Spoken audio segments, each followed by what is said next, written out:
Hello, my dear friends. My name is Amit Punia and I am your English teacher.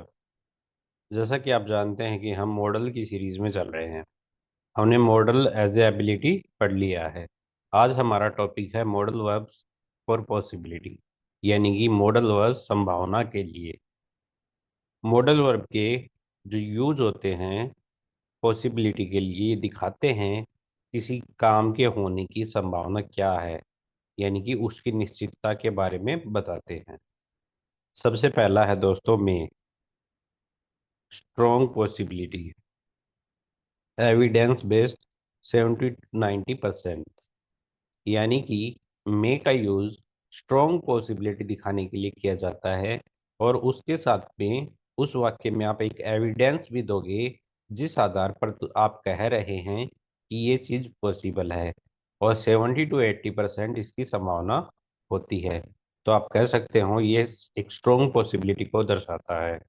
जैसे कि it may rain today, आज बारिश हो सकती है, बिकॉज क्योंकि द स्काई इज क्लाउडी, क्योंकि आकाश में बादल है। तो चूंकि आकाश में बादल है तो रेन होने की संभावना अच्छी खासी है, इसीलिए मे का उपयोग किया। सी में पास द एग्जाम, वह एग्जाम पास कर सकती है, एज सी क्योंकि उसने हैज वर्क हार्ड, कठिन मेहनत की है। तो दोस्तों, वह एग्जाम पास क्यों कर सकती है? क्योंकि इसका एविडेंस दिया कि उसने बहुत मेहनत की है। The train may arrive late due to heavy fog, यानी कि गहरा यानी कि हैवी फॉग यानी कि घना कोहरा होने के कारण ट्रेन है वो लेट से आ सकती है। He may be at home because his bike is outside, वह घर पर हो सकता है क्योंकि उसकी बाइक बाहर खड़ी है। तो देखो दोस्तों, इन सभी सेंटेंसेस में एक पॉसिबिलिटी बताई गई है कि ये पॉसिबल हो सकता है, और उसके साथ एक एविडेंस सेंटेंस दिया गया है जिसके कारण वो पॉसिबिलिटी हो सकती है। तो ये थे पॉसिबिलिटी फॉर मे। अगला है माइट। माइट का उपयोग वीक पॉसिबिलिटी, यानी कि प्योर गैस, यानी कि सिर्फ अनुमान लगाने के लिए किया जाता है। 30-40% पॉसिबिलिटी इसमें होती है। देखिए दोस्तों, आप परसेंटेज पे नहीं जाएं, क्योंकि हर टीचर अपने हिसाब से परसेंटेज डिफाइन करता है। Use when the possibility is less certain then may, इसका उपयोग जब किया जाता है जब जो किसी काम के होने की निश्चितता है या संभावना है वो मे से कम हो। और दोस्तों, मे माइट के प्रयोग में हम शायद, देखो मे का प्रयोग होता है शायद, और माइट का प्रयोग होता है शायद ही। तो जैसे कि मैं शायद ही एग्जाम पास कर पाऊँ क्योंकि मैं पिछले 4 महीनों से बीमार हूँ। और एक इसको ऐसे भी कह सकते हैं, वह शायद पास हो जाए क्योंकि उसने 2 महीने कठिन मेहनत की है। तो इस तरह से भी बोल सकते हैं। पहला सेंटेंस देखते हैं दोस्तों। I might attend the meeting, मैं मीटिंग अटेंड कर सकता हूँ, इफ यदि I finished my work early, अगर मैं अपना काम जल्दी कर लूँ। तो माइट आया है यानी कि सिर्फ अनुमान लगाया है कि अगर मैं अपना काम जल्दी खत्म कर लूँ तो मैं मीटिंग अटेंड कर लूँगा, लेकिन वो शायद ही मीटिंग अटेंड कर पाएगा। सी माइट नो द आंसर, शायद उसे उत्तर पता है, एज सी स्टडीड, जैसा कि उसने अध्ययन किया है, दिस टॉपिक वंस, एक बार उसने इस टॉपिक का अध्ययन किया है। सपोज करो 2 साल पहले मैंने जावा लैंग्वेज सीखी थी, और उसके 2 महीने बाद मैंने छोड़ दी, और अब 2 साल बाद में कोई मुझे कह रहा है शायद उसे इस प्रॉब्लम का सॉल्यूशन कोड देकर कर सकता है वो। तो लेकिन दोस्तों, 2 साल हो गए मुझे छोड़े हुए, तो माइट का उपयोग करेंगे। I might solve that problem, because 2 साल में हम सब भूल जाते हैं, अगर कोई प्रैक्टिस नहीं करते तो हम भूल जाते हैं, लेकिन कोड ये नहीं भूलते कि कोड कैसे किया जाता है। इसलिए दोबारा से बुक वगैरह उठाकर थोड़ा सा पढ़कर मैं शायद इसका आंसर दे दूं। He might come late because of traffic, traffic होने के कारण वह लेट आ सकता है। He might go for a walk if weather improves। अगर मौसम ठीक हुआ तो वो वॉक के लिए जा सकता है। The shop might be close since it's holiday. आज हॉलीडे है इसलिए शायद शॉप बंद हो सकती है। तो दोस्तों, इन सभी सेंटेंसेस में मैंने क्या बताया? ऊपर वालों में मैंने शायद का उपयोग नहीं किया, लेकिन माइट में मैंने शायद का उपयोग किया आपको बताने के लिए। तो पॉसिबिलिटी कम होती है। अगला है can. Universal truth 40 to 50 possibility. यानी कि जो यूनिवर्सल ट्रूथ से रिलेटेड क्वेश्चन होते हैं, तो आप उनका यूज कैन से करते हैं। Use to talk about general fact और नॉन पॉसिबिलिटी। सामान्य सच्चाई या जानी पहचानी संभावना के लिए। देखो दोस्तों, जैसे मैं ये कहूँ कि साइंस ने पता लगाया है कि 100 डिग्री पर पानी उबल सकता है, तो ये क्या हो गया? एक साइंटिफिक फैक्ट हो गया। जैसे कि दूसरा एग्जांपल लूँ कि महाराणा प्रताप बहुत अच्छे शासक थे। तो ऐसे सेंटेंसेस जो कि यूनिवर्सल ट्रूथ हैं और पॉसिबल है कि ये चीज़ हो सकती है। जैसे कि smoking can causes cancer as proven by the medical study. Smoking can causes, smoking कारण हो सकती है कैंसर का, एज प्रूवन जैसे कि प्रूव किया गया है by medical science, medical science के द्वारा। तो ये एक तरह से यूनिवर्सल फैक्ट हो गया कि मेडिकल साइंस ने थोड़ा सा रिसर्च किया और पता लगाया कि जो धूम्रपान है उससे कैंसर होता है। लेकिन इसके होने की सर्टेनिटी 40 to 50 क्यों बताई गई है? क्योंकि जरूरी नहीं कि आपको धूम्रपान से कैंसर हो। आपको कैंसर होने के अनदर रीजन भी हो सकते हैं। जैसे कि ब्रेन में कोई ट्यूमर हो गया, हमारी श्वास नली में यानी कि हमारे रेस्पिरेटरी सिस्टम में कोई ट्यूमर हो गया, हमारी किडनीज वगैरह में ट्यूमर हो गया। तो स्मोकिंग से ये नहीं होता, ये किसी और दूसरे कारण से होता है। लेकिन अगर लंग्स की बात करें कि लंग्स वीक हो गए, तो वो डेफिनेटली स्मोकिंग से होगा। तो दोस्तों, यहाँ पे सिर्फ फैक्ट बताया गया है। Too much stress can affect health over time. समय के साथ ज्यादा तनाव से स्वास्थ्य खराब हो सकता है। This machine can break if you use carelessly. अगर तुम इस मशीन को केयरलेसली यूज करोगे, यानी कि लापरवाही से यूज करोगे, तो मशीन टूट सकती है। Children can learn fast when taught properly. अगर सही ढंग से सिखाया जाए तो बच्चे जल्दी सीख सकते हैं। क्योंकि बच्चों की जो मेमोरी होती है वो एक तरह से आप कह सकते हैं कि ब्लैंक होती है। उसमें हम जो इंफॉर्मेशन डालेंगे वो एकदम स्टोर हो जाएगी। लेकिन जब व्यक्ति एज्ड हो जाता है तो उसकी जो मेमोरी होती है वो शार्प नहीं रहती और जल्दी से वही चीज़ों को याद नहीं कर सकता। तो ये एक फैक्ट है दोस्तों, इसीलिए हमने इसे कैन से बनाया। लेक ऑफ स्लीप, यानी कि सोने में कमी कैन रिड्यूस, कम कर सकती है कंसंट्रेशन, ध्यान को, अकॉर्डिंग टू एक्सपर्ट्स, एक्सपर्ट्स के अनुसार। यानी कि एक्सपर्ट्स कहते हैं कि आप अगर पूरी नींद नहीं लेते हो तो इससे आपके ध्यान लगाने में कमी आती है। फूड का यूज, जर्नल और अनसर्टेन पॉसिबिलिटी 50 to 60, यानी कि कैन से थोड़ी ज़्यादा। It is more than A gas, यानी कि अनुमान से थोड़ा सा ज्यादा। लाइक की माइट, माइट में क्या हो रहा था? अनुमान लगा रहे थे। But less than strong chance, लेकिन चांसेस हैं वो ज्यादा स्ट्रॉन्ग नहीं होते।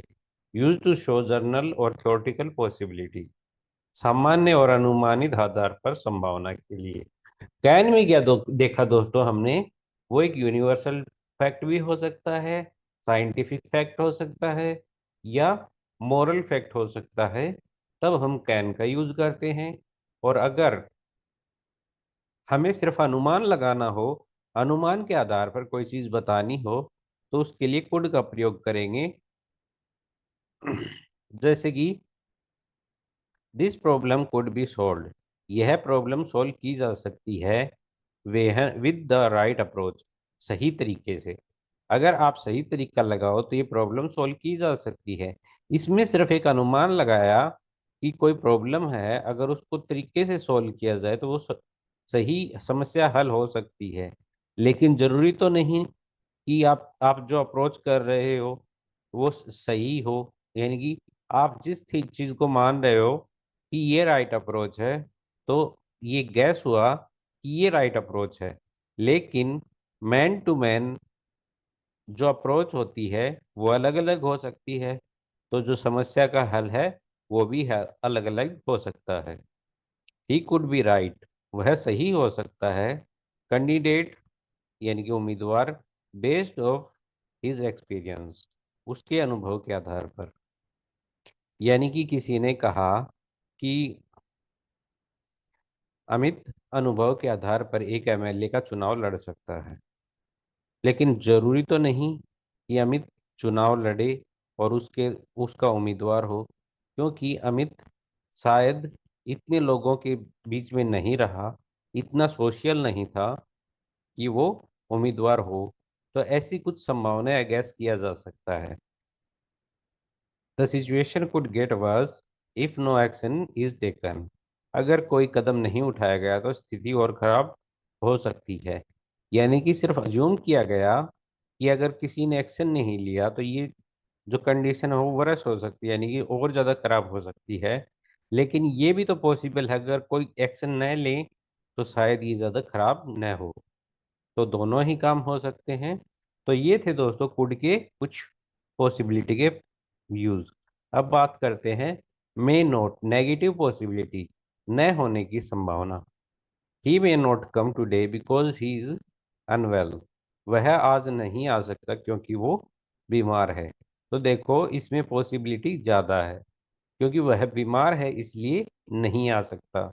मोस्ट ऑफ द पॉसिबिलिटी ये है कि उसके अनवेल होने के कारण वो नहीं आ सकता। The bus may not stop here, it is an express service. यानी कि जो बस में आप सवारी सवारी करना चाहते हैं वो एक एक्सप्रेस बस है और छोटे स्टेशन पर नहीं रुकती, तो शायद वो इस स्टॉप पे नहीं रुकेगी। She may not agree due to different opinion, अपनी अलग राय के कारण वह सहमत नहीं हो सकती। We may not finish the work because of time shortage, समय के कारण हम काम पूरा नहीं कर सकते। तो दोस्तों इसमें पॉसिबिलिटी दिखाने के लिए कोई ना कोई ऐसा सेंटेंस दिया गया है जिसके आधार पर हम अनुमान लगा सकते हैं, यानी कि बता सकते हैं कि किसी काम करने की पॉसिबिलिटी कितनी है। अगला आता है माइट नोट, यानी कि संभावना न होने की स्थिति, और वेरी वीक यानी कि लो पॉसिबिलिटी, यानी कि जिसमें शायद जुड़ जाए। I might not attend the class if my pain increase, अगर मेरा दर्द बढ़ा तो मैं शायद कक्षा में ऊपर शामिल हो जाऊं। तो यानी कि ये डिपेंड करता है मेरे पेन के ऊपर, और शायद जुड़ गया है, यानी कि शायद मतलब न के बराबर पॉसिबिलिटी है कि मैं कक्षा में उपस्थित होऊंगा, क्योंकि कक्षा के टाइम पर मुझे पेन हो रहा है और शायद ये इंक्रीज कर सकता है। She might not remember me well as we met along, वह मुझे पहले मिले थे इसलिए शायद मुझे याद न करें। यानी कि हम किसी से काफी सालों पहले मिले थे और अब हम दोबारा से उसे मिले तो शायद हमें उसका चेहरा याद न रहे। तो ऐसा हो सकता है कि हम उसे शायद ही याद कर सकें। लेकिन अगर आपकी मेमोरी मेमोरी शार्प है और आप जिससे मिले वो काफी टाइम तक आपके साथ जुड़ा रहा, तो शायद आप उसे नहीं भूलोगे। The team might not win due to lack of practice, अभ्यास के कारण अभ्यास की कमी के कारण शायद टीम न जीत पाए। ही might not answer the call because he is driving, वह गाड़ी चला रहा है इसलिए शायद कॉल का जवाब न दे। The event might not happen if permission are delayed, अगर अनुमति में देरी हुई तो शायद कार्यक्रम न हो पाए। तो देखो दोस्तों सभी एग्जाम्पल में शायद शायद लिखा हुआ है। शायद मतलब सिर्फ पॉसिबिलिटी है उस चीज की कि ये हो सकता है, लेकिन मोस्ट ऑफ केसेस में ये नहीं होगा। आगे है model must for possibility, must का उपयोग दोस्तों जब सर्टेन पॉसिबिलिटी हो, यानी कि हम कहें कि पक्का ये चीज हो सकती है, तो हम मस्ट का यूज करते हैं। जैसे कि he must be at home, the lights are on. उसे घर वह घर पर ही होगा क्योंकि लाइट जली हुई है। सपोज करो मैं एक रूम में रहता हूँ और मैं रात को हर रोज खाना खाने के लिए बाहर जाता हूँ। तो एक दिन क्या हुआ, मेरा फ्रेंड आया तो उसने कमरे की बत्ती जली हुई दिखी। तो उसने सोचा कि हाँ मैं अमित घर पर ही होगा क्योंकि लाइट्स ऑन है, क्योंकि अगर वो बाहर जाता तो लाइट्स ऑफ करके जाता। सी मस्ट बी सिक, वह बीमार हो सकती है या वह पक्का बीमार है। She hasn't come to school for 3 days, क्योंकि वह 3 दिन से स्कूल नहीं आई है। यानी कि आपने पक्का बता दिया कि आप उससे मिले थे तब वो थोड़ी बीमार थी और अब वो 3 दिन से स्कूल नहीं आ रही है। इसलिए मस्ट है कि वो सिक है यानी कि बीमार है। I it must rained last night, the road are wet. पक्का कल रात को बारिश हुई है क्योंकि सड़कें अभी गीली हैं।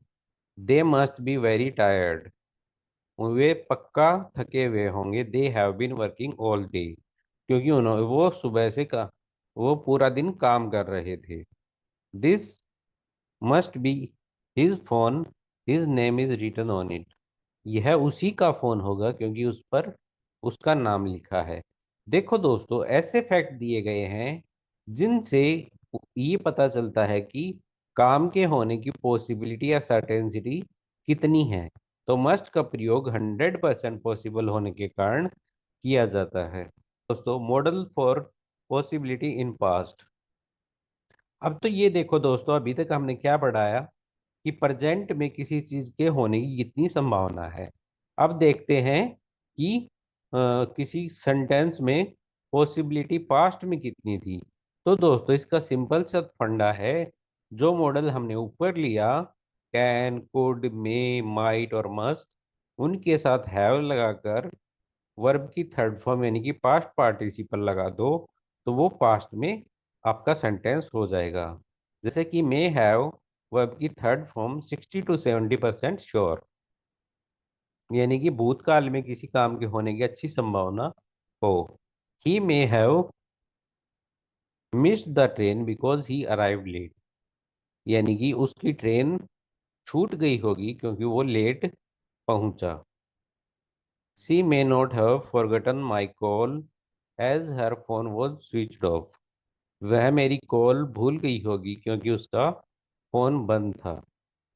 They may have left early, seeing the empty office. खाली ऑफिस देखकर लगता है वे जल्दी निकल गए होंगे। This child may have fallen asleep from the silence in the room. कमरे में शांति से लगता है बच्चा सो गया होगा।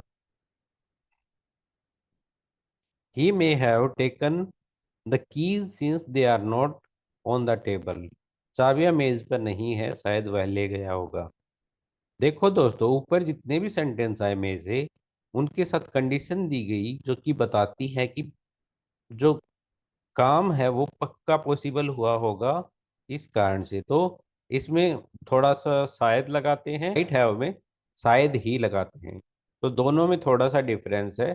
शायद मतलब पॉसिबिलिटी ज़्यादा है और शायद ही मतलब पॉसिबिलिटी कम है। इसी तरह दोस्तों, माइट हैव प्लस वर्ब की थर्ड फॉर्म और 40 to 50 sure. He might have understood you because the message was unclear, संदेश साफ नहीं था, शायद उसने गलत समझा हो। They might have cancel the plan as nobody replied, किसी ने जवाब नहीं दिया, शायद उन्होंने प्लान रद्द कर दिया हो। देखो दोस्तों, इन सभी में शायद शायद लग के आ रहा है, जबकि मे में शायद नहीं लगा था। लेकिन मैं आपको बता दूं कि मे में अगर शायद लगाते हैं तो माइट हैव में हम शायद ही लगाएंगे, और अगर हम मे में शायद नहीं लगाते हैं तो माइट में हम शायद अकेला लगाएंगे। तो इन दोनों से पता चलता है कि जो सर्टेनिटी है किसी चीज़ के होने की, वह पास्ट में कितनी थी। इसी तरह दोस्तों, अगला है कुड हैव प्लस वर्ब की third form. He could have taken the different route because the road was blocked. सड़क बंद थी, वह दूसरा रास्ता ले सकता था। जैसे कि दोस्तों कोई भूतकाल में कोई काम हो सकता था और उसका परिणाम अलग हो सकता था, यानी कि used for possibility past actions. Past actions की पॉसिबिलिटी के लिए यूज में लिया जाता है। ऑफन प्राय वेहन अनदर रिजल्ट वॉज एक्सपेक्टेड, जब कोई दूसरा रिजल्ट एक्सपेक्टेड किया गया हो। जैसे कि मैंने एग्जांपल दिया, सड़क बंद थी इसलिए वह दूसरा रास्ता ले सकता था। यानी कि इसमें अगर सड़क बंद थी तो वो दूसरा रास्ता लेता, यानी कि उसका परिणाम कुछ और हो सकता था। They could have misunderstood the rule for their reaction, उनके रिएक्शन से लगता है उन्होंने नियम गलत समझा होगा। The teacher could have forgotten the meeting since she did not show up, वह आई नहीं, शायद मीटिंग भूल गई होगी। ही could have called you but his phone battery was dead, वह आपको फोन कर सकता था लेकिन फोन की बैटरी खत्म थी। देखो दोस्तों, ये जितने भी सेंटेंस हमने कुड के पढ़े, इनमें जो पॉसिबिलिटी है वो कम है, लेकिन उसका दूसरा रास्ता भी निकाला जा सकता था। जैसे कि वह फोन कॉल कर सकता था, अगर उसके फोन की बैटरी खत्म थी तो वो किसी और का फोन लेकर या अपने फोन को चार्ज कर कर मुझे कॉल कर सकता था। टीचर मीटिंग फॉरगेट कर गया, शायद उसे याद नहीं आई, क्योंकि टीचर मीटिंग अटेंड कर सकता था अगर वो थोड़ा सा ध्यान देता। यानी कि रिजल्ट एक्सपेक्टेड किया जाता है, जो पॉसिबिलिटी हुई उसके opposite. Must have plus verb की थर्ड फॉर्म, 90 to 50% श्योर, यानी कि पास्ट में कोई चीज होने की संभावना एकदम पक्की थी। He must have worked very hard because he looks exhausted, वह बहुत मेहनत कर चुका था होगा क्योंकि वह थका हुआ लग रहा था, दिख रहा था। यानी कि वह बहुत ज्यादा थका हुआ लग रहा था, इसलिए शायद उसने काफी मेहनत की होगी। She must have reached home as the light are on, light जल रही है, वह घर पहुंच गई होगी। They must have heard the news from their shocked faces, उनके चेहरे से देखकर लगता है कि उसने खबर सुन ली होगी। The child must have broken the glass since he is hiding, बच्चा छिप रहा है, उसने शीशा तोड़ा होगा। He must have studied well because he scored high marks, अच्छे नंबर आए हैं और उसने अच्छी पढ़ाई की होगी। तो देखो दोस्तों, सारे के सारे जितने भी इसमें एविडेंस दिखाया, उन एविडेंस से लगता है कि जो काम की पॉसिबिलिटी है वो बहुत ज़्यादा रही होगी। अब बात करते हैं कांट हैव या कुडंट हैव प्लस वर्ब की थर्ड फॉर्म। जब किसी पॉसिबिलिटी को पास्ट में बताया जाए तो कैन और कुड में क्या डिफरेंस होता है दोस्तों, हम ऊपर पढ़ चुके हैं। कैन का प्रयोग यूनिवर्सल फैक्ट या कोई जर्नल फैक्ट हो तब किया जाता है, और कुड का इस्तेमाल सर्टेन सिटी को दिखाने के लिए किया जाता है, और वो भी विद एविडेंस। तो I can't have done this because he was with me all day, वह मेरे साथ था पूरे दिन तो यह नहीं कर सकता। सोचो किसी ने घर में आकर तोड़फोड़ कर दी और पुलिस को बुलाकर ब्लेम किया कि अमित ने ये किया है, लेकिन मेरा फ्रेंड बोला वह यह नहीं कर सकता क्योंकि वो मेरे पूरे दिन मेरे साथ था। तो एक जर्नल फैक्ट की बात हो गई। She could have written this letter as she was ill, वह बीमार थी, यह पत्र उसने नहीं लिखा होगा। सपोज करो आपको एक लेटर मिला, तो लेटर की राइटिंग देखकर लगता है कि किसी और ने ये पत्र लिखा है क्योंकि वह तो बीमार थी। तो दोस्तों ऐसे फैक्ट दिए जाएंगे जिनमें 0% पॉसिबिलिटी होगी किसी काम के होने की, वो भी पास्ट में। अब इसमें he might not have received the message, उसे शायद संदेश नहीं मिला होगा। She may not have understood the question, उसे शायद सवाल समझ नहीं आया होगा। They must not have reach the station on time, वे समय पर स्टेशन नहीं पहुंचे होंगे। तो देखो दोस्तों, इन सभी में शायद लिखा हुआ है और पास्ट की बात हो रही है, तो क्या दिखा रहा है ये, कि पॉसिबिलिटी है कि उसे मैसेज नहीं मिला होगा, इसीलिए उसने मुझे कांटेक्ट नहीं किया। उसने शायद क्वेश्चन को नहीं समझा, इसीलिए उसने क्वेश्चन एग्जाम में लेफ्ट कर दिया। वे स्टेशन पर समय से नहीं पहुंचे क्योंकि हम वेट कर रहे थे। तो दोस्तों, इन सभी में सर्टेनिटी थोड़ी ज़्यादा होती है। अगला है might not have plus verb की थर्ड फॉर्म। हो सकता है लेकिन नहीं हुआ, शायद नहीं हुआ। देखो दोस्तों, में क्या लग जाता है, शायद, और माइट में क्या लग जाता है, शायद ही। तो दोनों में फर्क इतना ही होगा, एक में आप जो पॉसिबिलिटी दिखा रहे हैं वो थोड़ी ज़्यादा है, और माइट में थोड़ी सी कम है, यानी कि शायद ही, यानी कि with hesitation. He might not have notice the mistake. उसने शायद गलती को नहीं देखा होगा। मान लो कोई एग्जामिनर कॉपी चेक कर रहा है, और उसका कोई सवाल गलत था, उसने उसे नहीं देखा और पूरे में से पूरे मार्क्स दे दिए। तब स्टूडेंट ने देखा कि मुझे तो पूरे में से पूरे मार्क्स मिले हैं, जबकि मैंने गलती कर दी थी। तो तो दोस्तों, ऐसे सेंटेंसेस आते हैं। She might not have finished her homework. शायद ही उसने अपना होमवर्क पूरा नहीं किया होगा। सपोज करो, क्लास में होमवर्क चेक के दौरान मैडम ने देखा कि इसका काम पूरा नहीं है, इसीलिए उसे डांट पड़ी। तो उसके भाई ने सोचा होगा, उसने घर पे बताया कि मैडम ने आज मुझ पर डांट लगाई। तो उसके भाई ने सोचा कि शायद ही उसने अपना होमवर्क नहीं किया होगा, इसीलिए उसे डांट पड़ी। अगला है दोस्तों, कुड नॉट हैव। नहीं हो सकता था, होना असंभव था। He could not have solve this problem without help. वह बिना मदद के यह समस्या हल नहीं कर सकता था। देखो दोस्तों, कुड और कैन में पॉसिबिलिटी ज़्यादा होती है कुछ न करने की। She could not have known about the surprise. उसे सरप्राइज के बारे में पता नहीं हो सकता था। They could not have reach so quickly. वे इतने जल्दी नहीं पहुंच सकते थे। I could not have finish the work alone. मैं अकेले यह काम पूरा नहीं कर सकता था। तो देखो दोस्तों, एविडेंस के साथ दिया गया है कि कोई काम ऐसे नहीं हो सकता था, वैसे नहीं हो सकता था, अगर ये कंडीशन होती। इसी तरह मस्ट का प्रयोग है, मस्ट नॉट हैव। तो ये मस्ट हैव का नेगेटिव फॉर्म है, यानी कि कोई चीज़ पक्का नहीं होगी। He must not have seen the email. उसने ईमेल जरूर नहीं देखा होगा।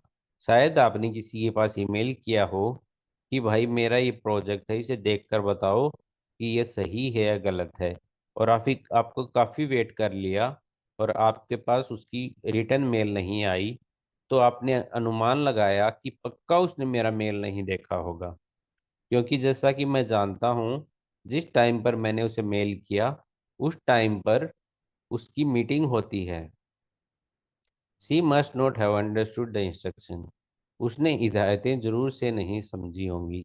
सपोज करो, एक एनसीसी की परेड चल रही है, और उन्हें मैसेज दिया गया कि आपको सुबह 10 बजे अटेंड होना है, लेकिन वह उन इंस्ट्रक्शन को फॉलो नहीं किया कि आपको 10 बजे आना है। तो उसे पनिशमेंट मिली कि आप ग्राउंड के 10 चक्कर लगाओ। तो मैंने सपोज किया, हाँ पक्का उसने जो इंस्ट्रक्शन है वो नहीं समझे होंगे, जो एनसीसी की इंस्ट्रक्शन है, इसीलिए उसे पनिशमेंट मिल रही है। दे must not have reach the airport. Way airport जरूर नहीं पहुंचे होंगे। I must not have lock the room. मैंने दरवाज़ा जरूर बंद नहीं किया होगा। You must not have reach the noise. You must not have read the notice. तुमने नोटिस जरूर नहीं पढ़े होंगे। तो दोस्तों, इन सभी में हम कुछ अनुमान लगा सकते हैं कि ये चीज़ नहीं हुई होंगी, क्योंकि ये चीज़ हुई है, इसलिए पक्का ये चीज़ नहीं हुई है। इसी तरह कैन नॉट और can not have plus verb की थर्ड फॉर्म। हो नहीं सकता था, यह संभव नहीं था, यानी कि 100% पॉसिबिलिटी कि ये कोई चीज़ हो ही नहीं सकती थी। He can not have done this it alone. वह अकेला यह नहीं कर सकता था। यानी कि पॉसिबिलिटी, या आप कह सकते हो सर्टेनिटी है कि वह अकेला इसे कर ही नहीं सकता था। She couldn't she can not have forgotten your birthday. वह तुम्हारा जन्मदिन भूल नहीं सकता था, क्योंकि आप उसके, सपोज करो, मैं बहुत ही लाडला हूँ मेरे चाचा का, और मेरा जन्मदिन जिस दिन है उस दिन मुझे गिफ्ट मिला, क्योंकि मेरे पापा चाचा बाहर रहते हैं, उन्हें कोरियर से मुझे गिफ्ट भेज दिया। तो मैं कह सकता हूँ वे पक्का मेरा जन्मदिन नहीं भूल सकते थे। तो दोस्तों, ये थे आज के कुछ कैन, कुड, में, माइट। तो मैं आशा करता हूँ कि मैंने अपना 100% देकर आपको समझाया होगा और आपको समझ में आ गया होगा। बस आप ध्यान रखिए कि में शायद, माइट में शायद ही, कैन में विद एविडेंस, और मस्ट में पक्का, और कुड में कह सकते हैं थोड़ी सी पॉसिबिलिटी ज़्यादा होती है कैन तक। तो दोस्तों, ये थे हमारे पॉसिबिलिटी के कुछ मॉडल वर्ब्स, और आशा करता हूँ आपको समझ में आ गए होंगे। आप एक बार ये वीडियो देखिए, अगर समझ में नहीं आता है दोबारा देखिए, और साथ साथ जो सेंटेंस लिखे हुए हैं हिंदी में, उनमें कॉमन चीज़ें ढूंढने की कोशिश कीजिए कि किस कारण से ये सेंटेंस सही है, और इसमें जो बात कही गई है वो कितने परसेंट तक पॉसिबल है, कितने परसेंट तक नहीं। जब तक आप खुद से सेल्फ स्टडी नहीं करोगे तो कोई फायदा नहीं है दोस्तों। मैं चाहे आपको कितनी भी इंग्लिश सिखा लूं, आप नहीं सीख पाओगे। मेहनत तो आपको करनी पड़ेगी अगर आप सीखना चाहते हैं। और आपका जो एक भ्रम है, यानी कि जो मिथ है, वो मैं आपको तो बता देता हूँ कि बहुत सारे यूट्यूबर्स या टीचर्स कहते हैं आप 15 दिन के लिए बस ये फॉलो कर लो, आपको इंग्लिश आ जाएगी। आप 3 महीने के लिए ये कर लो, आपको इंग्लिश आ जाएगी। अरे दोस्तों, ऐसे आनी होती तो हर कोई जानता है कि 2 मिनट में चुटकी बजाते ही मैं 10 दिन लगे रेगुलर ये हर करता और मेरी इंग्लिश बूम हो जाती। ऐसा नहीं होता है दोस्तों। आपको प्रॉपर ग्रामर पढ़नी पड़ेगी, आपको प्रॉपर वर्ड पढ़ने पड़ेंगे, आपको प्रॉपर वोकेबलरी याद करनी पड़ेगी, वो चाहे जर्नल हो, चाहे वर्ब हो, चाहे वो किसी भी तरह की आपको पार्ट ऑफ स्पीच भी सीखने पड़ेंगे। क्योंकि अगर आप इंग्लिश में बेटर होना चाहते हैं, अच्छी स्पीकिंग करना चाहते हैं, तो देखो, एक बच्चे को कैसे समझाया जाता है। जब एक बच्चा ग्रो करता है तो 2 साल के बाद उसे मम्मी, पापा, दादा, दादी, छोटे छोटे वर्ड सिखाए जाते हैं। और उसके बाद उसे उसे क्या मिलता है? इन्वायरमेंट, बोलने वाला, वो हर किसी को जो बात करता है उसकी बातें सुन सुनकर, उन्हीं बातों को रिपीट कर करके हिंदी हिंदी सीख जाता है। लेकिन इंग्लिश में ऐसा है, क्योंकि ये हमारी मदर टंग नहीं है, तो घर पे या बाहर अगर आपको इन्वायरमेंट नहीं मिलता है तो आप को यही रूल्स फॉलो करने पड़ेंगे। अदरवाइज, हाँ, अगर अदरवाइज आपके घर में इंग्लिश बोली जाती है, आपके स्कूल में भी इंग्लिश बोली जाती है, तो आपको न तो कोई ग्रामर याद करने की जरूरत, न कोई वर्ड याद करने की जरूरत। सिर्फ उनको सुनना है, सुन के उनके सेंटेंसेस को रिपीट करना है, और आपको इंग्लिश आ जाएगी।